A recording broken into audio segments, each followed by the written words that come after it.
Hi, my friends. I'm going to read the news of today. I subscribe to New York Times to the morning and say, "Good morning. Here's the news you need to start your day." Today, President Trump's 50% tariff on steel and aluminum went into effect. Nuclear, nuclear talks. The US proposed allowing Iran to enrich some uranium as part of a deal.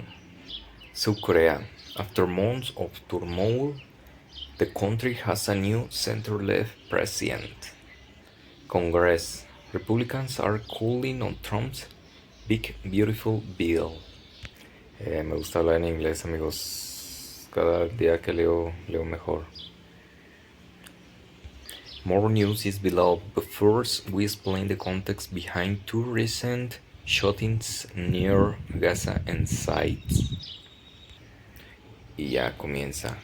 A food crisis, una crisis de comida. Israel's decision to change how food is distributed in Gaza hasn't just been disruptive, it has been deadly. Last week, the military empowered private, mostly American contractors to deliver aid.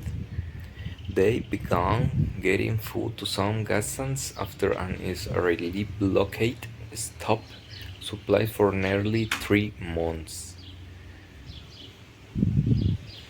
The war has decimated farmland that once grew wheat and olives, and without crops or food shipments, Gaza has become the hungriest place on earth, according to the UN, as the first cardboard box of food arrived. People sprint, skull barriers are joined, surging crowds to get them. Siempre hay palabras nuevas, así es como he aprendido el inglés, amigos. Es muy importante, por ejemplo, aquí barriers, creo que es barreras. Y surgiendo, al último ya lo traduzco y veo las palabras nuevas. An Israeli troops stationed near the aid sites have repeatedly opened fire. Nearly 50 people have been killed and dozens wounded, according to Red Cross officials. Está gacho por ahí, amigos, en Medio Oriente. Siempre en las noticias Irán, Israel, Gaza, todo eso. All of the news sites suspend operations today, and Gazans are desperate for food and water. Below, I explain what is happening and why. Que están muriendo de hambre, de agua, están desesperados. A new program for most of the world. Experienced groups like the United Nations have distributed aid. It has been contentious. Aid groups say the war has been unsafe and constrained. Israel has targeted aid convoys and facilities that it erroneously determined to be a threat and repeatedly blockade deliveries. At the same time, Israel says some aid workers had ties to Hamas, and it claimed that Hamas had diverted many of the supplies. That couldn't be verified by the Times, and the UN said it was exaggerated. So last week Israel implemented a new system. It transferred the responsibility to a private group called the Gaza Humanitarian Foundation, which pays American contractors to deliver food. Israel conceived of the plan and said the process will be neutral and independent, but the group's leader said he didn't think that was possible, so he resigned. A chaotic rollout. Es como lo que le encargaron y está caótico. The group began operating last week after Israel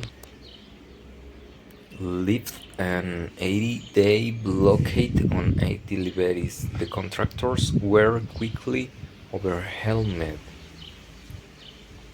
Hungry Palestinians have walked for miles and gathered before dawn and distribution days. At the distribution sites, the crowd has panicked and shouted in the door for a chance to get one of the limited cardboard boxes of food. Israeli soldiers stationed near the sites have repeatedly opened fire. The circumstances are contested, but the Red Cross report that at least 27 people were killed yesterday morning and at least 21 people were killed in a shooting on Sunday. In response to one shooting, the military said the troops had fired near a few people who it say had strayed from the designed road to a foot side and who did not respond to warning shots. The statement said these people had posed a threat to soldiers, though a military spokeswoman declined to explain the nature of the threat. Israel has blocked international correspondents from reporting on the ground in Gaza, and Hamas restricts what journalists can report on within the territory. Given the conflicting accounts, it's hard to say with certainty how these incidents have unraveled. Patrick Lindsay, the Times Jerusalem bureau chief, told me, our interviews left us with the impression that those sudden surges have alarmed Israeli soldiers, prompting them to open fire.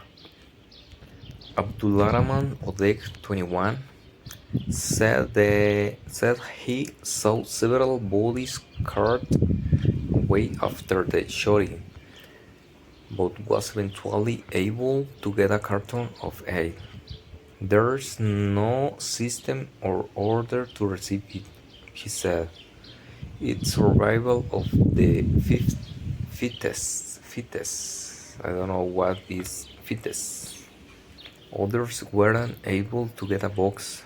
We see dead and injured people in front of us, and we leave empty-handed. Rasha al-Nahal, a displaced Palestinian, said, the only thing we got from going is humiliation. ¿Será humillación? Vamos a buscarla. Sí, significa, this word means humillación. Y bueno, así es como practico yo el inglés, amigos. Hoy, el día de hoy, miércoles y jueves, tengo clases presenciales. We have presential classes from 8 to 10 p.m. Wednesday and Thursday. See you later, amigos, my friends.